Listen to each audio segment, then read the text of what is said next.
आज हम सभी का परम सौभाग्य है कि हमारे समक्ष आचार्य सोहन जी उपस्थित हैं। इनका मैं थोड़ा आप लोगों को परिचय बता देता हूँ। आचार्य सोहन जी ने गुरुकुल प्रभात आश्रम में 10 वर्ष पर्यंत विद्या अध्ययन किया है। ये मेरठ के पास है गुरुकुल प्रभात आश्रम, वहां पर आचार्य सोहन जी ने 10 वर्ष तक संस्कृत विद्याओं का अध्ययन किया है, संस्कृत शास्त्रों का अध्ययन किया है, जैसे श्रीमद् भगवद गीता। पूरी श्रीमद् भगवद गीता आचार्य सोहन जी को कंठस्थ है। पूरे इसमें जितने 700 श्लोक हैं, आचार्य विद्वान आपके समक्ष उपस्थित हैं, जो कि सरल संस्कृत के माध्यम से, सहज भाव से, सरल भाव से, सुबोध भाव से आप लोग को श्रीमद् भगवद गीता जैसे महाग्रंथ का अध्ययन कराएंगे। एक ऐसे व्यक्ति जिन्होंने इस श्रीमद् भगवद गीता को पूर्ण रूप से कंठस्थ किया है और यथासंभव प्रयास भी करते हैं वैसा जीने का। तो ऐसे व्यक्ति के माध्यम से आपको ऐसे महाग्रंथ का अध्ययन करने का अवसर प्राप्त होगा। तो आप ये सभी का परम सौभाग्य है। तो मैं आचार्य जी को निवेदन करता हूं कि वो प्रत्यक्ष आकर के अपने छात्रों को श्रीमद् भगवद गीता का ज्ञान करें। आरंभ गायत्री महामंत्र के माध्यम से करिएगा। धन्यवाद मनन जी, आपने तो कुछ ज्यादा ही परिचय दे दिया। और जैसे कि परिचय तो संपूर्ण हो चुका है। मेरा नाम सोहन है और मैं वर्तमान में दिल्ली विश्वविद्यालय से पीएचडी कर रहा हूँ।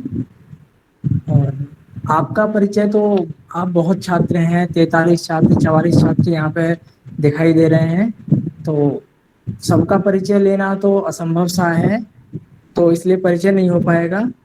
और आज जैसा कि आचार्य मनन जी ने बताया कि हम आज गीता जो आपकी सेकंड यूनिट में है, भगवत गीता के कुछ चैप्टर्स हैं, तो उनका अध्ययन करेंगे।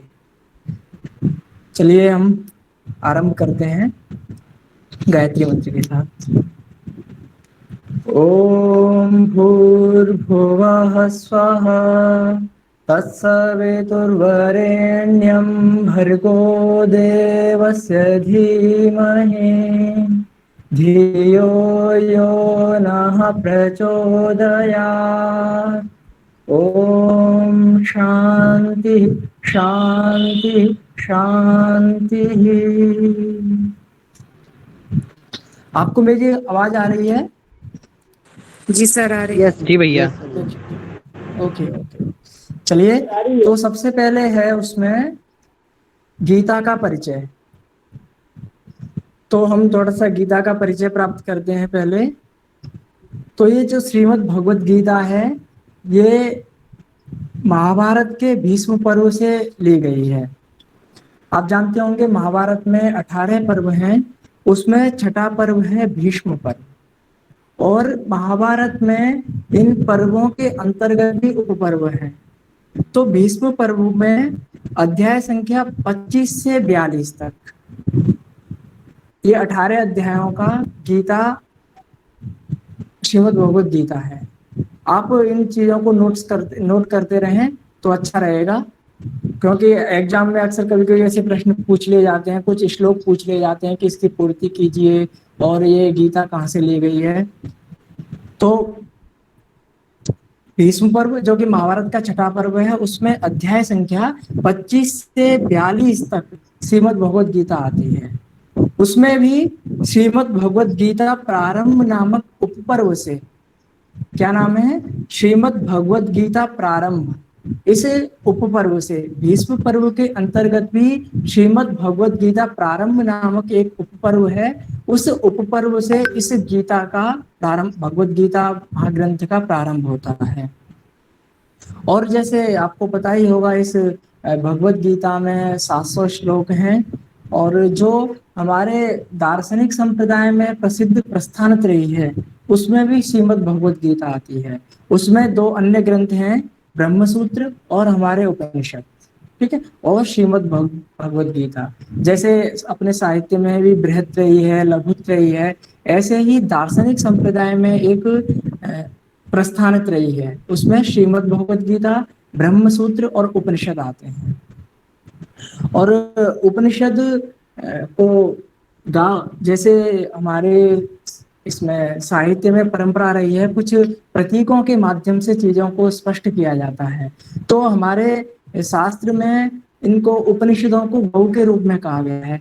तो जिस प्रकार गौ से हमें सार रूप में दुग्ध मिलता है, उसी प्रकार साहित्य में भी सारे उपनिषद क्या है, गौ के रूप में माने गए हैं। और उनका जो दुग्ध रूप क्या है, वो गीता है। जैसे आपने सुना भी होगा कि सर्वोपनिषदो गावः दुग्धा गोपाल नंदनः पार्थो वत्स सुधीर भोक्ता दुग्धम गीतामृतम वहत्। अर्थात सभी उपनिषद गाय रूप हैं, और इनसे इनका जो जिस प्रकार गाय का सार तत्व के रूप में हमें दूध प्राप्त होता है गाय गाय से, उसी प्रकार इन उपनिषद रूपी गाय से हमें क्या है, गीता रूपी अमृत प्राप्त होता है। तो ये गीता रूपी अमृत है, जो क्या है, समस्त उपनिषदों का सार है। सभी उपनिषद जो भी हैं, ईशकेन कठादी, उनका सार रूप यदि आप जानना चाहते हैं तो आप गीता का ही अध्ययन कर लें तो भी पर्याप्त होगा, और आप इन उपनिषदों के सार को जान पाएंगे। और गीता में आचार्य, एक निवेदन है आचार्य जी, आप कैमरा जी जी, रोटेट कर लीजिए जिससे फुल स्क्रीन आ जाएगी, क्योंकि रिकॉर्डिंग हो रही है। अब आ रही है? फुल स्क्रीन मतलब कैमरा रोटेट किया आपने मोबाइल को? एक रोटेट करता हूं। कैमरा लैंडस्केप कर। हाँ अब ठीक है जी। जी बढ़िया, कंटिन्यू। ठीक, तो श्रीमद् भगवद गीता महाग्रंथ में 18 अध्याय हैं, आप जानते होंगे। और इन अध्यायों का नामकरण योग नाम से हुआ। अर्थात जैसे प्रथम अध्याय है, उसका नाम है अर्जुन विषाद योग। दूसरा अध्याय है सांख्य योग। तो इसमें एक चिंत्य विषय होता है, चिंतनीय विषय होता है कि योग क्यों कहा गया है। तो योग को हम थोड़ा सा व्याकरण की दृष्टि से चिंतन किया जाए है, तो एक पाणिनीय धातु पाठ में धातु मिलती है युजिर योगे। तो योग का मतलब होता है मिलना किसी चीज से, है ना। मतलब आप जैसे ये मेरे दोनों हाथ आपको दिखाई दे रहे हैं, तो मैं यदि इनको ऐसे मिलाता हूं तो मैं कह सकता हूं कि मेरे दोनों हाथों का परस्पर योग हो गया है। तो इस प्रकार ये गीता के जो संपूर्ण 18 अध्याय हैं, ये हमें किसी न किसी रूप में हमें ब्रह्म से मिलाने का प्रयास करते हैं, ब्रह्म से मिलने की प्रेरणा देते हैं कि आप इन अध्यायों को पठन करने से, सिर्फ पढ़ने से नहीं, थोड़ा चिंतन से भी, मनन से आप क्या कर सकते हैं, ब्रह्म को प्राप्त कर सकते हैं। तो आप सभी अध्यायों का नाम जैसे जानना चाहें, क्योंकि कभी कभी ये प्रश्न आ जाता है कि नाम क्या है, तो प्रथम अध्याय का नाम है अर्जुन विषाद योग। दूसरा अध्याय है सांख्य योग, ठीक है। और अर्जुन विषाद योग क्यों कहा गया है इसे, क्योंकि जब अर्जुन युद्ध के लिए प्रवृत्त होते हैं तो उन्हें विषाद हो जाता है, वो दुखित हो जाते हैं अपने स्वजनों को देख करके कि मैं, जो मेरे मातुल हैं, जो मेरे सगे संबंधी, मैं उन्हें किस प्रकार मारूंगा, उन्हें क्यों मारूंगा। तो इस प्रकार वो श्री कृष्ण को कह देते हैं, न योत्स्य इति गोविंदम उक्त्वा तुष्णीम बभूवः। वह क्या होते हैं, न योत्स्य, मैं नहीं लड़ूंगा, ऐसा कहकर के तुष्णीम हो जाते हैं, तो उन्हें विषाद हो जाता है। उस विषाद को दूर करने के लिए क्या है, संपूर्ण गीता का उपदेश श्री कृष्ण भगवान ने अर्जुन के समस्त प्रस्तुत किया था। इसलिए प्रथम अध्याय का नाम है अर्जुन विषाद योग। दूसरा अध्याय है सांख्य योग। तीसरा अध्याय है कर्म योग। चौथा अध्याय है ज्ञान कर्म संन्यास योग। पांचवा अध्याय है कर्म संन्यास योग। छठा अध्याय है आत्म संयम योग। सातवां अध्याय है ज्ञान विज्ञान योग। आठवां अध्याय है अक्षर ब्रह्म योग। नौवां अध्याय है राज विद्या राजगुह्य योग। और 10वां अध्याय है विभूति योग। 11वां अध्याय है विश्व रूप दर्शन योग। 12वां अध्याय है भक्ति योग। और 13वां अध्याय है क्षेत्र क्षेत्रज्ञ विभाग योग। और आपका 14वां अध्याय का नाम है गुणत्रय विभाग योग। 15वां अध्याय है पुरुषोत्तम योग। और 16वां अध्याय है दैवासुर संपद विभाग योग। और 17वां अध्याय है श्रद्धात्रय विभाग योग, और 18वां अध्याय है मोक्ष संन्यास योग। इस प्रकार इन सभी 18 अध्यायों का योग नाम से विभाजन किया गया है, और इनकी विषय वस्तु के आधार पर ही समस्त अध्यायों का विभाजन किया गया है। जो जिस अध्याय की विषय वस्तु है उसी के नाम से इनका नामकरण किया गया है। और जो भगवत गीता वैष्णव संप्रदाय का प्रमुख ग्रंथ माना जाता है। वैष्णव संप्रदाय में जितने भी संप्रदाय हुए हैं, अद्वैत वेदांत अथवा शुद्धाद्वैत अथवा द्वैत द्वैताद्वैत, सभी संप्रदाय के आचार्यों ने अथवा समर्थकों ने गीता के ऊपर भाष्य करके अपनी संप्रदाय की पुष्टि की है। आज आदि शंकराचार्य जी ने शांकर भाष्य लिखा है, मध्वाचार्य जी ने गीता भाष्य लिखा है, एवं गीता तात्पर्य नाम से एक बुक किताब लिखी है। और इस प्रकार इन्हीं समस्त आचार्यों ने अपने सिद्धांतों का पोषण श्रीमद् भगवत गीता के ऊपर टीकाएं या व्याख्या लिख करके किया है। इसके अतिरिक्त श्रीमद् भगवत गीता अत्यंत प्रसिद्ध ग्रंथ है, तो इसके अतिरिक्त बाल गंगाधर तिलक जी ने भी गीता रहस्य नाम से एक इसकी व्याख्या लिखी है, और श्री अरविंद ने भी गीता प्रबंध नाम से इसके अध्यायों के विभाजन के स्वरूप कुछ निबंध रूप में अपनी व्याख्या प्रस्तुत की है। तो इस प्रकार गीता का परिचय होता है।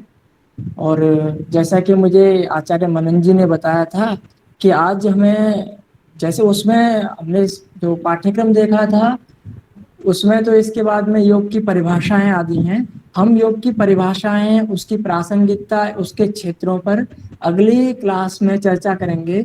आज हम जो उसके आवश्यक तत्वों में आत्मस्वरूप और जो स्थित प्रज्ञ चर्चा है, इस पर आज हम चर्चा करेंगे। आपको मेरी आवाज आ रही है? Yes sir. जी सर। कुछ समझ में आ रहा है आप सब? यस सर, आ रहा है। यदि कुछ नहीं आए तो आप कभी भी निसंकोच होकर बीच में रोक कर पूछ सकते हैं। चलिए, तो अब हम, आपके पास गीता ग्रंथ है, भगवत गीता? जी सर। जी सर है। अच्छा, और उन्होंने, आचार्य मनन जी ने उसे आपको हार्ड कॉपी से, सॉफ्ट कॉपी शेयर भी की होगी, आप वहां से भी देख सकते हैं। तो अब हम आत्मस्वरूप इस चैप्टर का थोड़ा सा अध्ययन करते हैं। तो आप गीता अध्याय, दूसरे अध्याय का 18वां श्लोक खोल लीजिए। भगवत गीता द्वितीय अध्याय, श्लोक संख्या 18।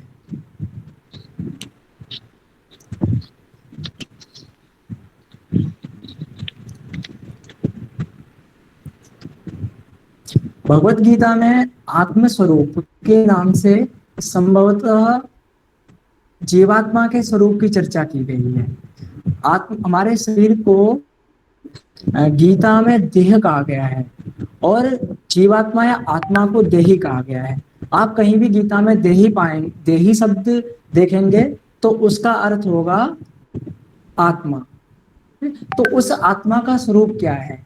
भगवत गीता में जब भगवान श्री कृष्ण जब अर्जुन को समझाते हैं, जब अर्जुन को विषाद हो जाता है कि मैं ये सब नहीं कर सकता, मैं किसी को नहीं मारूंगा, न योत्स्य, और वो जब अपने उसमें रथ पे बैठ जाते हैं कि मना करके, तब भगवान उन्हें उपदेश देते हैं कि जो जीवात्मा है, जो आत्मा है, ये अवध्य है, इसे कोई नहीं मार सकता है। तो तुम ये शोक कर रहे हो, इस शोक का आपको शोक नहीं करना चाहिए, इस शोक का यहाँ पे कोई औचित्य नहीं है। तो हम श्लोकों से देखते हैं। तो सबसे पहले 18वां श्लोक है द्वितीय अध्याय का। अंतवंत इमे देहा नित्यस्योक्ता शरीरिणः अनासिनो अप्रमेयस्य तस्माद्युध्यस्व भारत। ये क्या कह रहे हैं? श्री कृष्ण अर्जुन को समझाते हुए कह रहे हैं कि ये जो शरीरी है, शरीरी अर्थात आत्मा है, और जो कैसा है? नित्यस्य, जो नित्य है। नित्य समझते हैं जो तीनों कालों में, भूत भविष्य वर्तमान में कभी भी बाधित नहीं होता है, न कभी नष्ट होता है। तो उस आत्मा की ये जो क्या है, ये जो देह है, शरीर है, एक आत्मा है और एक शरीर है। तो ये जो हमारे शरीर दिखाई दे रहे हैं, मेरा शरीर है, आपका शरीर है और सबके जो शरीर हैं, ये क्या है? नित्य आत्मा के शरीर हैं। और ये कैसे हैं? ये अंतवंत हैं, इनको नष्ट होना ही होता है, क्योंकि कहा भी गया है कि जातस्य ही ध्रुवो मृत्यु ध्रुवम जन्म मृतस्य च। जो भी उत्पन्न हुआ है उसको, उसकी मृत्यु अवश्यम भावी है, और जो उसकी मृत्यु हुई है उसे उत्पन्न ही होना है। परंतु ये शरीर के धर्म है, ये आत्मा के धर्म नहीं है। आत्मा जो नित्य कहा गया है, और ये क्या है? अनाशिनो अप्रमेयस्य है। ये जो हमारा शरीर ही है, आत्मा है, ये कैसा है? अनाशी है, कभी नष्ट नहीं होता है। हम, आप जो भी चीजों को देखते हैं, अपने घर को देखते हैं, आपका फोन होता है, किताबें होती हैं, ये कभी ना कभी नष्ट होने वाली हैं, नष्ट हो जाती हैं। परंतु जो हमारे शरीर में जो आत्मा है वह क्या है? नष्ट नहीं होती है। ठीक है। और अप्रमेयस्य, ये जो क्या है? अप्रमेय है। प्रमाता प्रमेय आप थोड़ा बहुत जानते होंगे। जो प्रमेय क्या होता है? ज्ञेय, जिसे हम जान सकते हैं। तो आप इसका चिंतन मनन करके थोड़ा बहुत जान सकते हैं, परंतु आप इसे संपूर्ण रूप से जान नहीं सकते। इसलिए आप, तो श्री कृष्ण भगवान अर्जुन को कहते हैं कि इस विषय को आप छोड़ दीजिए। अर्थात आप जो चिंतन कर रहे हो कि मैं अपने सगे संबंधियों को क्यों मारूं, तो कहते हैं कि जो आत्मा है वो नित्य है, उसका कभी, वो कभी मरती नहीं है। तो आप इसलिए इस विषय को छोड़ करके तस्माद युद्धस्व भारत, हे भारत, हे अर्जुन, इसलिए आप क्या कीजिए? युद्ध कीजिए। और आगे क्या कहते हैं?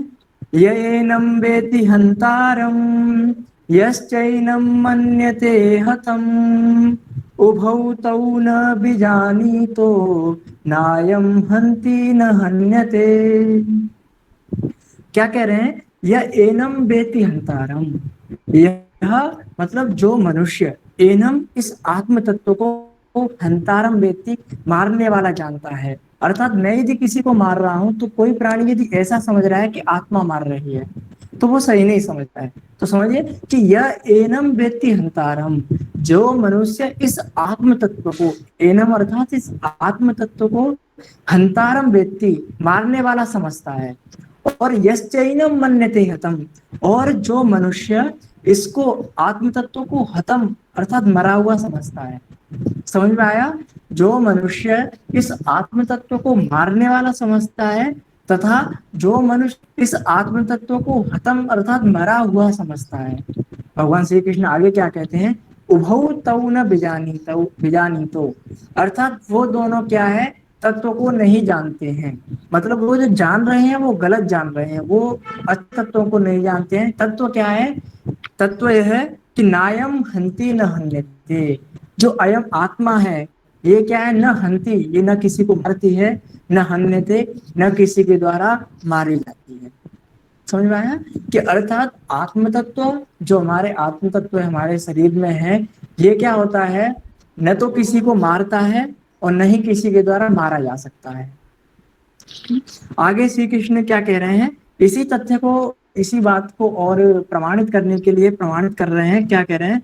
कि न जायते म्रियते वा कदाचित् नायं भूत्वा भवितावान भूयः जो नित्यः शाश्वतोऽयं पुराणो न हन्यते हन्यमाने शरीरे। क्या कह रहे हैं?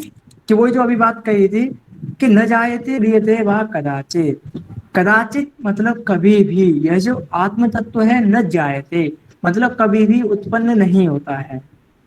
ठीक है। और न म्रियते, नहीं कभी मरण को प्राप्त होता है। अर्थात आत्म तत्व नित्य है, न कभी मरता है, न ही कभी जन्म प्राप्त करता है। और क्या कह रहे हैं? नायम भूत्वा भवितावान भूय, और ये होकर के दोबारा कभी नहीं होता है। अर्थात एक बार है तो लगातार सत्ता में रहता है ये। ठीक है। और फिर इसके आत्मा के गुणों को बताते हुए क्या कह रहे हैं भगवान श्री कृष्ण? अजो नित्यः शाश्वतोयम पुराणः, अर्थात अज है ये। अज मतलब कभी न उत्पन्न होने वाला, ज मतलब उत्पन्न होने वाला, अज मतलब न उत्पन्न होने वाला। नित्यः, ये नित्य है, तीनों कालों में, भूत भविष्य वर्तमान में हमेशा अबाधित रूप से रहने वाला है। भूत में भी था, वर्तमान में भी है और भविष्य में भी ये रहेगा। शाश्वत अर्थात ये सनातन है, प्राचीन काल से ही है, और पुराणः ये पुरातन है, पुरातन काल से ही मतलब इसकी सत्ता है। तो आत्म तत्व के गुण क्या क्या हो गए? अज हो गया, ये नित्य हो गया, शाश्वत हो गया और पुराण हो गया। फिर क्या कह रहे हैं? न हन्यते हन्यमाने शरीरे, ये जो हमारा हन्यमान शरीर है, मारा जाता हुआ शरीर है, इस शरीर के मारे पर, शरीर मारा जा रहा है, उस शरीर के मारे जाने पर ये जो आत्म तत्व है न हन्यते, नहीं मारा जा सकता है। ठीक है, अर्थात जब वो कोई प्राणी मर रहा है तो हमें मानना चाहिए कि वो उसका शरीर पीड़ित हो रहा है, शरीर का हनन हो रहा है, वो आत्मा का हनन नहीं हो रहा है। आत्मा तो अपने नित्य है, इस शरीर को आज छोड़ेगी, किसी दूसरे शरीर में जाके निवास करेगी, है ना। तो जो हम जो किसी को देख रहे हैं, तो वो जो मरण हो रहा है वो सिर्फ शरीर का मरण हो रहा है, शरीर ही का मरण नहीं हो रहा है। और आगे भी इन्हीं गुणों को और स्पष्ट करते हुए भगवान श्री कृष्ण कहते हैं, वेदा विनाशिनम नित्यम येनमयमव्ययम कथम स पुरुष पार्थ कम घातयति हन्तिकम। क्या कह रहे हैं कि जो प्राणी, यह एनम, यह मतलब जो प्राणी, एनम इस आत्म तत्व को, अविनाशिनम अविनाशी जिसका कभी विनाश नहीं होता है, और अजम अर्थात जो कभी उत्पन्न नहीं होता है, और अव्ययम जिसमें कभी व्यय नहीं होता है, जो घटता बढ़ता नहीं है ना, ऐसा वेद जानता है। समझ में आया? जो प्राणी इस आत्म तत्व को हमेशा ही अविनाशी, अज मतलब कभी उत्पन्न न होने वाला, और अव्यय अर्थात जिसमें व्यय मतलब क्षरण नहीं होता है, जो कम ज्यादा नहीं होता है। ठीक है, ऐसा जो वेद, ऐसा जो जानता है। ठीक है, कथम स पुरुष पार्थ, ऐसे जानने वाला प्राणी जो जो जानता है कि आत्मा कभी मरती नहीं है, कभी उत्पन्न नहीं होती है, उसमें कोई भी कुछ भी विनाश नहीं हो सकता है, तो वह प्राणी कम घाते थी, किससे मार सकता है और किसके द्वारा पीड़ित हो सकता है। न तो वह किसी को मारेगा और नहीं किसी द्वारा मारा जा सकता है। ठीक है, तो एक जैसे कि कुछ उपनिषदों ने इस आत्मा के आकार को माना है, जैसे कुछ उपनिषदों में इस आत्म तत्व को अंगुष्ठ मात्र पुरुष मध्य आत्मनितिष्ठति ऐसा करके कहा गया है कि जो हमारे अंगूठे का अग्रभाग होता है, इतने आकार का जो आत्म तत्व है वो हमारे हृदय में रहता है। परंतु इस विषय सभी विद्वानों का मतैक्य नहीं है, और हमें यहाँ पर गीता के अनुसार आत्म तत्व का विवेचन करना है, तो हम उपनिषदों को नहीं जाते हैं। तो आगे इसमें क्या है, एक उदाहरण दिया गया है, एक प्रतीक के रूप में समझाया गया है कि जिस प्रकार हम अपने कपड़ों को पुराने होने पर छोड़ देते हैं ना, जैसे हमारे कपड़े पुराने हुए तो हम उन्हें छोड़ करके नए कपड़ों को पहन लेते हैं, उसी प्रकार जो हमारा देही है, आत्म तत्व है, वह भी क्या है, जब शरीर क्या हो जाते हैं, पुराने हो जाते हैं, वृद्ध हो जाते हैं, तो यह देही जो आत्म तत्व है वह क्या करता है, इन पुराने शरीर को छोड़ करके नए शरीरों को धारण कर लेता है। तो इसको देखिए, बहुत अच्छे उदाहरण के द्वारा भगवत गीता में श्री कृष्ण जी समझा रहे हैं। क्या कह रहे हैं कि वासांसि जीर्णानि यथा विहाय नवानि गृह्णाति नरोपराणि तथा शरीराणि विहाय जीर्णान् न्यन्यानि शय्याति नवानि देहि। क्या कह रहे हैं कि वासांसि जीर्णानि, जीर्णानि मतलब पुराने हुए, वासांसि अर्थात कपड़ों को, यथा विहाय जिस प्रकार छोड़ करके, जिस प्रकार पुराने जीर्ण कपड़ों को छोड़ करके, नवानि गृह्णाति नरः अपराणि, जो नर प्राणी होता है वह क्या है, अपराणी, उससे अतिरिक्त नवानि गृह्णाति नए कपड़ों को धारण करता है। मनुष्य पुराने कपड़ों को जिस प्रकार छोड़ करके नए कपड़ों को धारण करता है, तथा उसी प्रकार शरीराणि विहाय जीर्णानि, जीर्णानि शरीराणि विहाय, जीर्ण हुए शरीरों को छोड़ करके, समझे, मतलब जो पुराने शरीर हैं, जो वृद्ध हो गए हैं, जिनकी आयु पूर्ण हो चुकी है, ऐसे शरीरों को छोड़ करके जो देही है वह क्या है, नवानि संयाति, नए शरीरों को धारण कर लेता है, नए शरीरों को प्राप्त कर लेता है। तो यहाँ पे एक सामान्य लौकिक भाषा में, लौकिक समाज में जो हमें उदाहरण दृष्टिगोचर होता है, उसके माध्यम से श्री कृष्ण भगवान ने आत्मा के स्वरूप को बताया है कि जिस प्रकार हम अपने पुराने कपड़ों को छोड़ के नए कपड़ों को धारण कर लेते हैं, उसी प्रकार आत्म तत्व भी क्या है, उसका मरण नहीं होता है। वह सिर्फ क्या करता है, पुराने कपड़ों को छोड़, पुराने देहों को, शरीरों को छोड़ करके नए शरीर में चला जाता है। आगे आगे बहुत प्रसिद्ध श्लोक आत्म तत्व के बारे में बता रहे हैं कि क्या कह रहे हैं कि नैनम छिन्दन्ति शस्त्राणि नैनम दहति पावकः न चैनम क्लेदयन्त्यापो न शोषयति मारुतः। अर्थात नैनम छिन्दन्ति शस्त्राणि, इस आत्म तत्व को जो शस्त्र होते हैं, शस्त्र काटने वाले जो भी होते हैं, शस्त्र और अस्त्र, अस्त्र जो होते हैं असूक्षेपण। अस्त्र कौन होते हैं? अस्त्र वो होते हैं जिन्हें क्या है, फेंक के लड़ाई लड़ी जाती है, जैसे भाला होता है, तीर होता है। और शस्त्र जो होते हैं जो हाथ में रख करके जिनसे लड़ाया जाता है। तो जो भी शस्त्र हैं, तलवार आदि हैं, ये क्या है, एनम, इस आत्म तत्व को न छिन्दन्ति, नहीं काट सकते हैं। अर्थात किसी ने यदि आपके शरीर को काट दिया, किसी ने किसी को भी काट दिया, तो वो शरीर काटा गया है, हमारा आत्म तत्व नहीं काटा गया है। तो इस आत्म तत्व को कोई भी शस्त्र काट नहीं सकता है। नैनम दहति पावकः, और पावकः अर्थात अग्नि, नैनम, इस आत्म तत्व को न दहति, नहीं जला सकती है।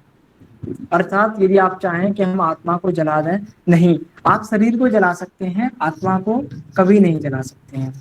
और क्या कह रहे हैं, न चैनम क्लेदयन्त्यापः, और जो आपः अर्थात जल है, पानी है, वह क्या है, इस आत्म तत्व को न क्लेदयन्ति अर्थात गीला नहीं कर सकते हैं। आप शरीर को गीला कर सकते हैं, परंतु जो शरीरी है, उस शरीरी को कभी भी गीला नहीं किया जा सकता है। और न शोषयति मारुतः, और मारुत अर्थात हवा इस आत्म तत्व को कभी भी सुखा नहीं सकती है। अर्थात कभी हमें लू लग जाती है, वो हमारे शरीर को लगती है, कभी आत्म तत्व को नहीं लग सकते। और इन्हीं भावों को और स्पष्ट करते हुए, इसके आत्मा के स्वरूप को बताते हुए भगवान श्री कृष्ण कह रहे हैं, अच्छेद्योयम धायोयम अक्लेद्यो शोषेव च नित्यः सर्वगतः स्थाणु रचलोयम सनातनः। क्या बता रहे हैं कि यह आत्मा क्या है, अच्छेद्य है, जो अभी हमने नैनम छिन्दन्ति शस्त्राणि के रूप में पढ़ा था कि इसे शस्त्र नहीं काट सकते हैं।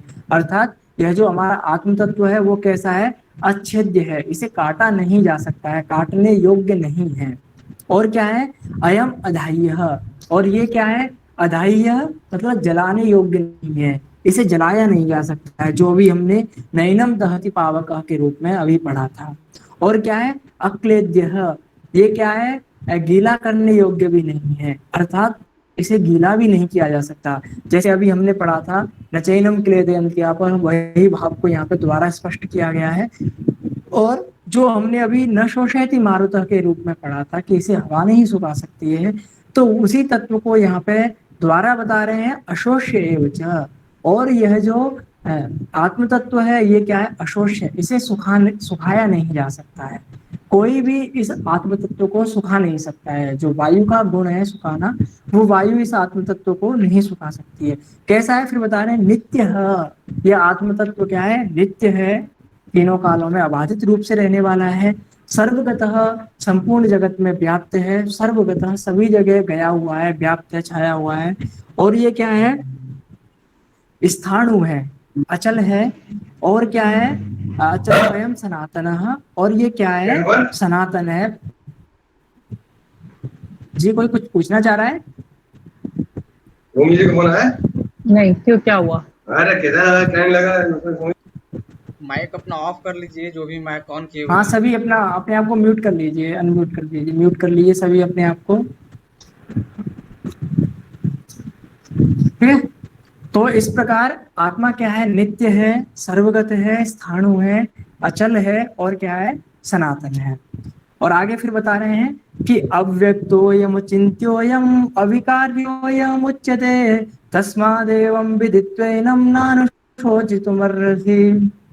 अर्थात अर्जुन शोक कर रहे थे कि मैं इसको कैसे अपने युद्ध सगे संबंधियों के साथ, गुरुन हत्वा ही महानुभावन, कि मैं अपने गुरुओं के साथ, सगे संबंधियों के साथ कैसे लड़ूंगा। तो इसको बात को सोच करके वो शोक कर रहे थे। उसको कह रहे हैं कि इस प्रकार ये आत्मा क्या है, अव्यक्त है।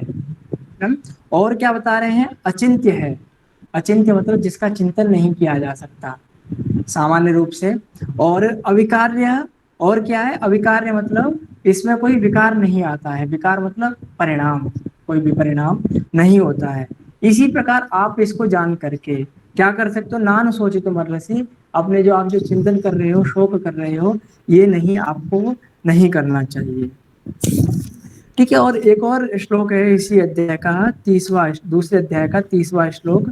उसमें भी आत्मा के तत्व में भगवत गीता में चिंतन किया गया है। उसी को भी हम देख लेते हैं।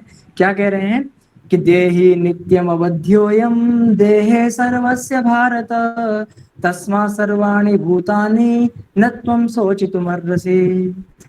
मैंने आपको प्रारंभ में ही बताया था कि ये जो देही है अर्थात आत्मा है, गीता में आत्मा को देही कहा गया है। तो ये देही है, ये क्या है, अवध्य है, ये मारने योग्य नहीं है, इसे मारा नहीं जा सकता।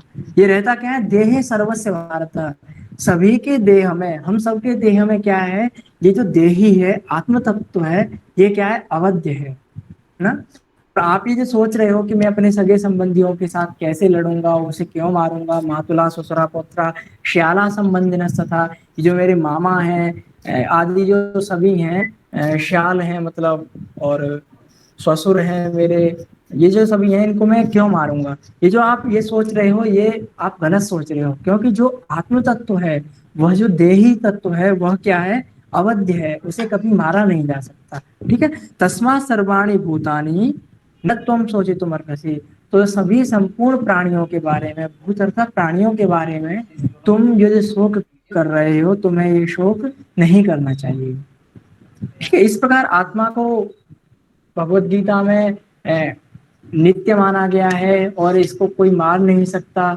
और वैसे भी जैसे हम जो कहते हैं, फिर जो शरीर मर जाता है उसके बाद आत्मा का क्या हो जाता है, और जैसे उसको इस उदाहरण के रूप में अभी आपके समक्ष प्रस्तुति किया गया था कि जिस प्रकार हम अपने पुराने कपड़ों को छोड़ देते हैं, तो पुराने कपड़ों को छोड़ करके नए कपड़ों को धारण कर लेते हैं, उसी प्रकार ये जो आत्म तत्व है, ये हमारे शरीर के वृद्ध हो जाने पर, पुराने हो जाने पर, अपने हमारे शरीरों को छोड़ करके नए शरीर में चला जाता है, ट्रांसफर हो जाता है। तो इस प्रकार इसका क्या होता है, ये कभी क्षरण नहीं होता, कभी इसका मरण नहीं होता है।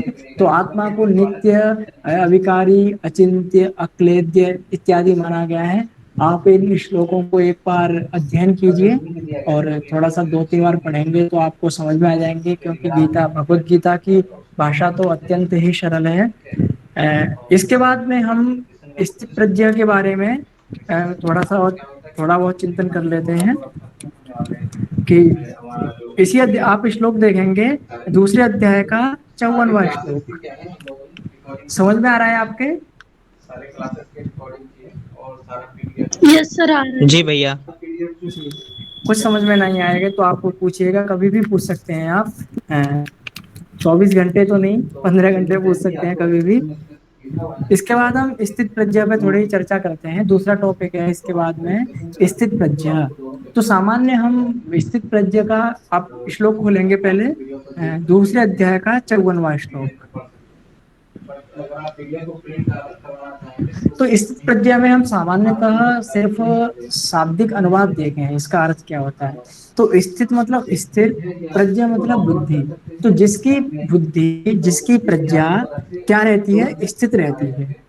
मतलब जैसे हम सामान्य प्राणी होते हैं, क्या होते हैं कि जब हमें सुख मिलता है तो हम बहुत ही ज्यादा खुश हो जाते हैं और सब कुछ भूल जाते हैं। और जब हमें कुछ दुख मिलता है तो हम क्या हो जाते हैं, अत्यंत ज्यादा दुखी हो जाते हैं।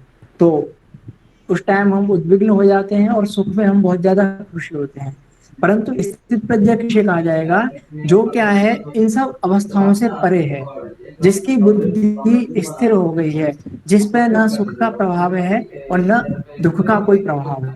ठीक है। तो स्थिता प्रज्ञा यस्य सह बहुव्रीहि समास कर लेंगे। तो जिसकी प्रज्ञा बुद्धि क्या रहती है, समस्त द्वंद्व जो होते हैं, सुख दुख लाभ हानि और जय पराजय, इनमें जो जिसकी बुद्धि, प्रज्ञा मतलब बुद्धि, स्थित मतलब स्थिर रहती है, उसको क्या कहा जाता है, स्थित प्रज्ञा कहा जाता है। तो हम गीता के अनुसार थोड़ा बहुत चिंतन करते हैं। तो अर्जुन जब वो भगवान श्री कृष्ण जब आत्म तत्व को समझा चुके होते हैं, तो थोड़ा सा इसके विषय में भी वो चिंतन करते हैं। तो को उनके समक्ष प्रस्तुत करते हुए कहते हैं कि स्थित प्रज्ञस्य का भाषा समाधिस्थस्य केशव, स्थित धी किम प्रभाषेत किमासीत ब्रजेत किम। इसमें समस्त लक्षण पूछे गए हैं। क्या कह रहे हैं कि स्थित प्रज्ञस्य का भाषा, कि जो समाधिस्थस्य केशव, हे केशव, जो समाधिस्थ, समाधि में स्थित जो स्थित प्रज्ञ है, उसकी कहा भाषा, उसका लक्षण क्या है, हमें कैसे पता चलेगा कि कोई मनुष्य स्थित प्रज्ञ है या नहीं। और क्या है, हम जैसे रहते हैं, क्या स्थित प्रज्ञ ऐसे रहता है, उसका चाल, उसका चलन, उसका खान पान हमारे जैसा ही रहता है, क्या वो हमारी तरह ही बोलता है। इसको भी, ऐसे प्रश्नों को भी अर्जुन श्री कृष्ण भगवान के समक्ष प्रस्तुत करते हुए कहते हैं कि स्थित धी किम प्रभाषेत। स्थित धी, धीवी किसे कहते हैं, धीवी बुद्धियों को कहते हैं, धियो यो नः प्रचोदयात्। तो धी का मतलब ही बुद्धि होता है, और मतलब स्थित धी मतलब स्थित प्रज्ञ। किम प्रभाषेत, कैसे बोलता है, और किमासीत, किस प्रकार बैठता है, और ब्रजेत किम, किस प्रकार उसका चलन होता है। तो इसमें स्थित प्रज्ञ से संबंधित श्री अर्जुन ने भगवान श्री कृष्ण से सारे प्रश्न कर लिए कि स्थित प्रज्ञ का लक्षण क्या है, वो बोलता कैसे है, उसका बैठने का तरीका क्या है, उसके चाल चलन कैसे होते हैं। ठीक है। तो भगवान श्री कृष्ण अर्जुन जी को उत्तर देते हुए कहते हैं सबसे पहले कि प्रजहाति यदा कामान सर्वान् पार्थ मनोगतान्, आत्मन्येवात्मना तुष्टः स्थित प्रज्ञस्तदोच्यते। क्या कह रहे हैं कि यदा, जब, जिस स्थिति में कोई भी प्राणी मनोगतान सर्वान कामान, मनोगत हमारे मन में आने वाले जितने भी काम हैं, है ना, काम है मतलब ये काम ही क्या होते हैं, हमें समस्त विषयों में प्रवृत्त करते हैं। हम काम से ही क्या होते हैं, किसी भी विषय को, किसी भी पदार्थ को प्राप्त करना, कुछ भी करना, हमें क्या है, जो मन में हमारे कामना होती है उसी से हम करते हैं। तो जब मनुष्य अपने मन में स्थित समस्त कामों को प्रजहाति, छोड़ देता है, मतलब उसके काम उस पर कंट्रोल नहीं, मतलब वो इन सब से परे हो जाता है, मन की कामनाओं से नियंत्रित नहीं करती, मतलब वो मन की कामनाओं को जो मनुष्य है वह स्वयं नियंत्रित करता है। ऐसी स्थिति में आत्मन्येवात्मना तुष्टः, जो क्या होता है, अपने आप में ही संतुष्ट रहता है ना। गीता के आप आगे पढ़ेंगे हम, तो आगे आएगा कि जो आत्मा ही होती है वही हमारा क्या होती है, मित्र होती है, और आत्मा ही क्या है, हमारा शत्रु होती है। आत्मैव आत्मनो बंधुर आत्मैव रिपुरात्मनः। तो जो मनुष्य क्या होता है, अपने आत्मना एवं आत्मनि तुष्टः, जो अपने आप में, अपने आप के द्वारा ही तुष्ट, संतुष्ट रहता है, तृप्त रहता है, उसे और कुछ पाने की इच्छा नहीं होती है, तो क्या होता है, तदा स्थित प्रज्ञा उच्यते। ऐसी स्थिति में मनुष्य क्या कहलाता है, स्थित प्रज्ञा कहलाता है। समझ में आया। तो मतलब अर्थात कहने का भाव है, जब मनोगत जो हमारी कामना है हमारे मन में, हम किसी भी चीज को देखते हैं, हम बड़ा फोन देखते हैं या किसी भी चीज को हम देखते हैं, तो हमारे मन में कामना आती है कि मैं इसे प्राप्त कर लूं, और वही कामना फिर पूरी नहीं होती, तो फिर हमें क्या होता है, कामा भवति सम्मोह, सम्मोह होता है, और फिर सम्मोह से क्या हो जाता है, हमारा स्मृति विभ्रम, हमारी बुद्धि भ्रमित हो जाती है, और फिर बुद्धि नाशा प्रणश्यति, हमारा प्रणाश मतलब नष्ट हो जाते हैं, है ना। तो जो मनोगत समस्त कामों को जिस स्थिति में जो समाधिस्थ व्यक्ति है वो क्या कर लेता है, प्रजाति छोड़ देता है, अथवा उन पर नियंत्रण कर लेता है, उसके मन की कामनाएं उस स्थित प्रज्ञ को क्या करती हैं, प्रभावित नहीं कर पाती हैं। अपितु जो मनुष्य है, जो स्थित प्रज्ञ व्यक्ति है, वह मन की समस्त कामनाओं को कंट्रोल करता है, और जो क्या है, जो मनुष्य अपने आप में, अपने आप के द्वारा ही संतुष्ट रहता है, किसी बाहर वाले से उसे कोई लेना देना नहीं रहता। ऐसी स्थिति में तदा स्थित प्रज्ञः उच्यते। उस स्थिति में उस समाधिस्थ प्राणी को क्या कहा जा सकता है, स्थित प्रज्ञ कहा जा सकता है। और आगे बहुत ही सरल शब्दों में और स्थित प्रज्ञ को समझाते हुए भगवान श्री कृष्ण कह रहे हैं कि दुखे स्वनुद्विग्न मना सुखेषु विगत स्प्रिय वीतराग भय क्रोध स्थित धीम निरुच्यते। ये तो मैंने आपको जैसे बताया था कि दुखेषु अनुद्विग्न मना, हाँ, दुखों में जिसका मन क्या होता है, उद्विग्न नहीं होता है, व्याकुल नहीं होता है ना। दुखेषु अनुद्विग्न मना, उद्विग्न मना जिसका मन क्या हो, उद्विग्न हो, और अनुद्विग्न मना अर्थात जिसका मन उद्विग्न ना हो, अर्थात व्याकुल ना हो, परेशान ना हो, जो दुखों में परेशान ना हो, और सुखेषु विगत स्प्रिय, और सुख में जो क्या है अपनी स्प्रियाओं इच्छाओं को क्या करते, समाप्त कर दे। सुख में आते हैं कि मतलब ये करूंगा ये करूंगा, ऐसे अपनी समस्त स्प्रियाओं को, इच्छाओं को, कामनाओं को जो क्या कर देता है, विगत समाप्त हो जाती हैं। कब? सुख में, क्योंकि हमारी ज्यादातर कामनाएं सुख में ही उत्पन्न होती हैं और जोरों पे होती हैं।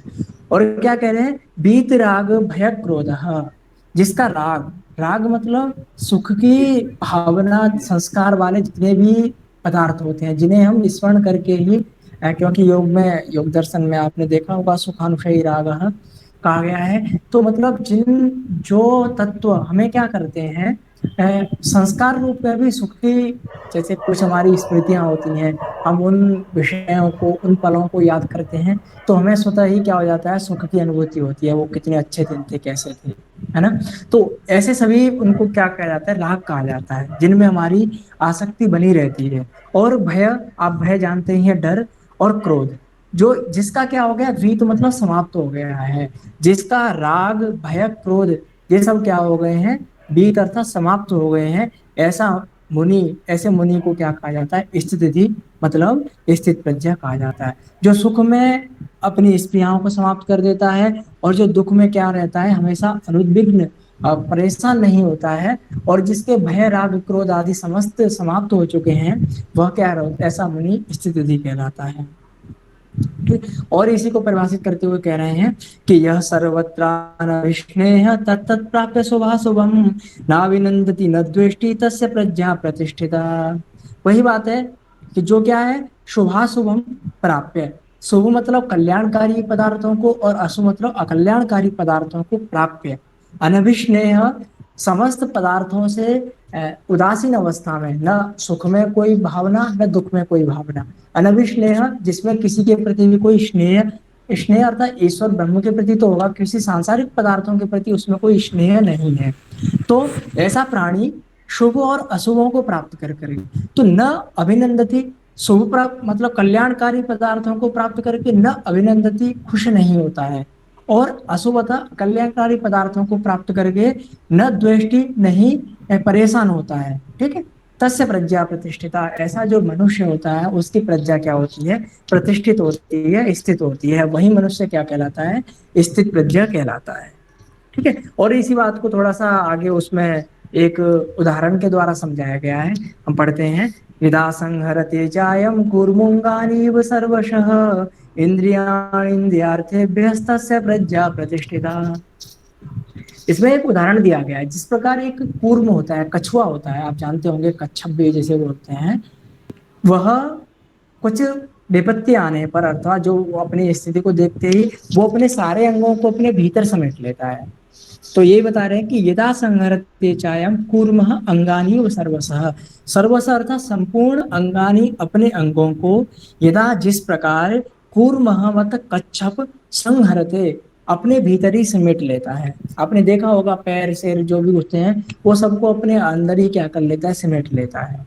ठीक है, उसी प्रकार जो प्राणी अपनी इंद्रियों को, है ना, इंद्रियाणी इंद्रियार्थेभ्यः, जो प्राणी अपनी इंद्रियों को, जो इंद्रियार्थ हैं अर्थात इंद्रियों के विषय हैं, जैसे नेत्र का देखना है, कान का श्रवण है, इसका नासिका का घ्राण है, ये जो इंद्रियों के ये सब क्या है, विषय हैं।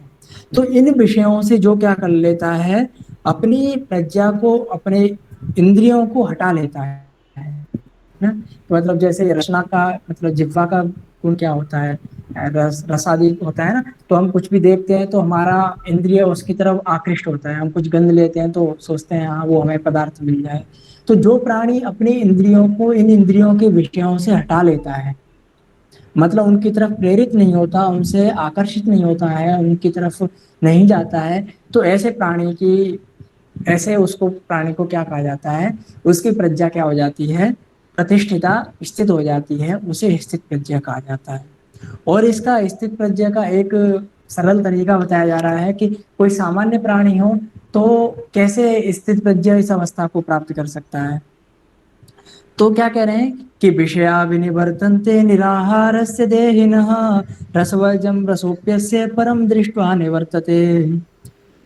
जो निराहार देही होता है, ठीक है ना, मतलब जो निराहार हो जाए, मतलब कोई आहार ना करे, तो ऐसे प्राणी के क्या हो जाते हैं, और विषय क्या हो जाते हैं, निवृत्त हो जाते हैं, है ना। आप आहार ना करें, सिर्फ कोई जलपान आदि करें, तो आप कुछ दिन ऐसे रहेंगे तो उसमें क्या होते हैं, आपके समस्त विषय क्या हो जाते हैं, विनिवर्तित हट जाते हैं, ठीक है। और रसवर्जम रसोप्य से परम दृष्टवा निवर्तते। और उस स्थिति में जब आप परम रस, मतलब जो अत्यंत सुखदायक है, रसो वही सह, जिसे परमात्मा को रस रूप कहा गया है, रसम ये लब्ध्वा आनंदी भवति, जो जिसे उपनिषदों में रस कहा गया है, उस परम तत्व को जब आप देखते हैं तो आपके और जो विषय हैं वो सब क्या हो जाते हैं, निवृत्त हो जाते हैं। तो आप जब आप थोड़ा ध्यान चिंतन करेंगे तो जब उस जो सबका संपूर्ण रसों को भी मतलब प्रकाशित करने वाला है, जो परम रस स्वरूप परमात्मा है, उसे जब आप देखेंगे, है ना, तो ये कह रहे हैं कि रसवर्जम रसोप्य से परम दृष्टवा निवर्तते। परम जो सबसे श्रेष्ठ रस है, जो परमात्मा है, जब आप उसका थोड़ा भी अनुभव कर लेंगे तो उसे, जैसे आप थोड़ी मीठी चीज खाएं, उस छोटी मीठी चीज से आपको और कोई श्रेष्ठ अच्छी चीज मिल जाए तो आप उसे भूल जाते हैं ना। तो इसी प्रकार आप इन छोटे मोटे रस को, विषयों को देखते हैं कि इसमें रस है, इसमें रस है, परंतु आप जब जो संपूर्ण रसों का भी रस है, रसो वही सह, जिसे उपनिषद परमात्मा को रस बोलते हैं, उस रस को जब आप देख लेंगे तो ये संपूर्ण जो रस हैं आपके स्वतः ही क्या हो जाते हैं, विनिवर्तित हो जाते हैं, ये हट जाते हैं, और आप स्थित प्रज्ञा इस अवस्था को प्राप्त हो जाते हैं।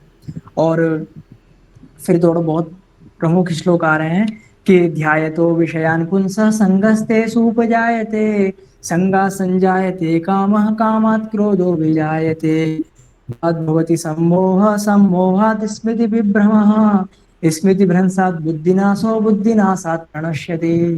ये बहुत मुख्य श्लोक हैं, आप थोड़ा सा इन्हें ध्यान से पढ़िएगा।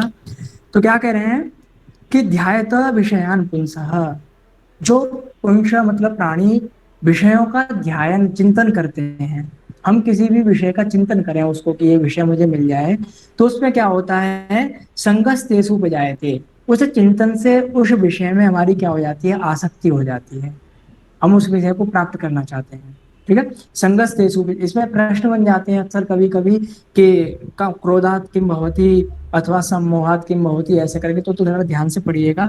तो विषयों के ध्यान से आप विषयों का निरंतर चिंतन करेंगे किसी विषय का, तो उस विषय के प्रति आपकी क्या हो जाएगी, आसक्ति हो जाएगी, आपका आकर्षण उस विषय में बन जाएगा। और उससे संग मतलब आसक्ति, उससे क्या होगा, संगा संजायते कामः, उस संग से उस विषय में आपकी क्या होगी, कामना उत्पन्न होगी, आप उस विषय को प्राप्त करना चाहेंगे कि ये विषय, ये पदार्थ मुझे मिल जाए। और फिर काम से क्या होगा, और काम में यदि आपकी कामना में, प्राप्ति में यदि कोई विघ्न आता है, तो उससे आप में स्वतः ही क्या होगा, क्रोध उत्पन्न होगा। आप किसी विषय को प्राप्त करना चाह रहे हैं और वो आपको नहीं मिल रहा है, तो कामात क्या होगा, कामात क्रोधो भी जायते, काम से क्या होता है, क्रोध उत्पन्न होता है, तो क्रोध उत्पन्न होगा। और फिर क्रोध से क्या होता है, क्रोधात् भवति सम्मोह, सम्मोह हो जाएगा। मोह मतलब हमारी बुद्धि का जो विवेक करने की शक्ति होती है, सोचने की शक्ति हो जाती है, वो क्या हो जाएगा, वो नष्ट हो जाती है क्रोध से। हम जब बहुत ज्यादा गुस्से में होते हैं तो हम सोच नहीं पाते हैं कि ये हमारे लिए हित है, ये अहित है, ये अच्छा है, ये बुरा है। तो क्रोध से क्या हो जाता है, सम्मोह हो जाता है। और सम्मोहात् स्मृति विभ्रमः, और इस सम्मोह से जो विवेक तत्व का नाश है, उससे क्या हो जाएगा, स्मृति विभ्रमः, आपकी स्मृति जो है, आपके जो क्या है, स्मृति है, मेमोरी जिसे बोलते हैं, उसमें विभ्रम हो जाएगा, भ्रम उत्पन्न हो जाएगा कि कौन क्या है। और उससे क्या होगा, स्मृति भ्रंशात् बुद्धिनाशः, स्मृति भ्रंश से क्या हो जाता है, बुद्धिनाश हो जाता है, हमारी बुद्धि नष्ट हो जाती है। और बुद्धि क्या है, समस्त हमारे कार्यकलाप की नियामक है वही हमें इस काम में प्रेरित कर रही है, उस काम में प्रेरित कर रही है। जब बुद्धि का ही नाश हो जाएगा तो फिर प्राणी का नाश तो निश्चित ही है। तो क्या कह रहे हैं, बुद्धि नाशात प्रणश्यति, बुद्धि नाश होने से प्राणी क्या हो जाता है, नष्ट हो जाता है। ठीक है, तो इस प्रकार ये स्थित प्रज्ञ है। निष्कर्ष रूप में यदि हम स्थित प्रज्ञा को जानना चाहें तो जो क्या है, सुख दुख में क्या होता है, न सुखी होता है न दुखित होता है, हमेशा अपने आप में ही अपने आप के द्वारा ही संतुष्ट रहता है, जो कुछ है उसमें संतोष करता है, उसे स्थित प्रज्ञा कहा जाता है। और मैं सोचता हूँ कि आपकी समझ में आया होगा। और यदि अब आप कुछ पूछना चाहें तो पूछिए। आपकी समझ में आया? जी समझ में आया, अच्छे से, बहुत अच्छे से आपने explain किया। मेरे मन में एक प्रश्न है, ये जो दूसरा अध्याय है इसका सांख्य योग से कैसे, मतलब कैसे रिलेट कर पाएंगे, और सांख्य योग इसका कैसे नाम है? जैसे सांख्य का अर्थ एक विद्वान होता है ना। तो इसमें जो आपकी बातें, सारी बातें जो बताई गई हैं वह क्या है, जैसे हमारा एक सांख्य दर्शन भी है, परंतु उस सांख्य दर्शन को तो हम उसके कारण वो 25 तत्वों की संख्या करता है, गणना करता है, वो 25 तत्वों को बताता है, इसलिए उसे हम सांख्य दर्शन बोलते हैं। परंतु इसमें सांख्य योग, और हम थोड़ा सा आगे हमारा ये चैप्टर भी लगा हुआ है। वैसे सांख्य का अर्थ विद्वान होता है, तो एक जो विद्वान होता है उसे इन तत्वों को, आत्म तत्व को, और इसमें और जो भी तत्व बताए गए हैं कि जो देही है वो क्या है, देह क्या है, और हमें समस्त संपूर्ण बताए गए हैं, इसलिए इसको हम थोड़ा सा इसे रिलेटिव कर सकते हैं। और हम आगे पढ़ेंगे, आगे हमारे में सांख्य योग और कर्म योग दोनों लगे हुए हैं, उस पर हम अत्यंत विस्तार में चर्चा भी करेंगे सांख्य योग में। धन्यवाद, धन्यवाद आचार्य जी। जी जी। और कोई आप कुछ पूछना चाहते हैं, कोई भी? हेलो जी जी बोलिए। सर, एक क्वेश्चन मेरा भी था। आपने हमें अभी जो बताया ना, इसमें स्थित प्रज्ञ में जो बता रहे थे आप, जी इसमें आपने बीच में 2 श्लोक हमें नहीं बताए, तो ये इससे रिलेटेड नहीं होंगे 59 और 60 वाले को? 59 और 59 तो आपने बताया, 60 और 61 को आपने ज्यादा एक्सप्लेन नहीं किया ना, तो ये इसको हम इम्पोर्टेंट में करें या नहीं करें? नहीं, ये कर लेना, मतलब जैसे वो था ना, इसे आप देख तो लेना ही, परंतु इनमें विषय वही है। जैसे मैंने बताया था ना कि हम अपने जो हमारे विषय हैं, इंद्रियों के विषय हैं, उनको हम यदि उन इंद्रियों के विषय से हटा लें तो वही हमें क्या हो जाते हैं, स्थित प्रज्ञ हो जाते हैं। तो इसमें भी वही सारी बातें बताई गई हैं कि जैसे ये तो यपि कौन्तेय पुरुषस्य विपश्चित इंद्रियाणि प्रमाथीनि हरन्ति प्रसवम मनः, कि जो क्या होता है, जो कौन्तेय मतलब अर्जुन, जो विपश्चित विद्वान प्राणी है वो क्या है, यततः जो इन इंद्रियों को क्या करता है, अपने विषयों से हटाने का प्रयास कर रहा है, यत मतलब प्रयत्न कर रहा है, परंतु फिर भी प्रमाथीनि, ये जो इंद्रियां हैं बलपूर्वक हमें क्या करती हैं, हमारे विषयों के प्रति आकृष्ट करती हैं। आप आंख बंद करके देखिए, आप ज्यादा देर आंख बंद नहीं कर पाएंगे, क्योंकि आपकी जो नेत्र इंद्रिय है वो विषयों को देखने के लिए आपको प्रेरित करेगी, है ना। तो आप प्रयत्न पूर्वक इनको रोकना चाहते हैं, जो विद्वान लोग होते हैं वो इन्हें कंट्रोल करना चाहते हैं, परंतु ये इंद्रियां क्या हैं, इंद्रियाणि प्रमाथीनि, ये क्या बलपूर्वक आदमी को क्या करती हैं, हरन्ति प्रसवम्बना, हमारे मन को विषयों के प्रति क्या करती हैं, आकृष्ट करती हैं, खींचती हैं। ऐसे ही क्या है, आगे श्लोक में बता रहे हैं कि तानि सर्वाणि संयम्य युक्त आसीत् मत्परः, तानि सर्वाणि इंद्रियाणि, उन सब इंद्रियों को क्या करके संयम्य, अपने नियंत्रण में लेकर के, है ना, अर्थात अपने कंट्रोल कर करके, युक्त आसीत मत्परः, मत्परः जो क्या है, केवल ईश्वर में ही परायण करने वाला है, ईश्वर में लगा रहने वाला है, मतलब समस्त इंद्रियों को उनके विषयों से आकृष्ट कर करके केवल मत्परः अर्थात ईश्वर परायण लगा रहता है, ईश्वर में लगाता है, ठीक है ना।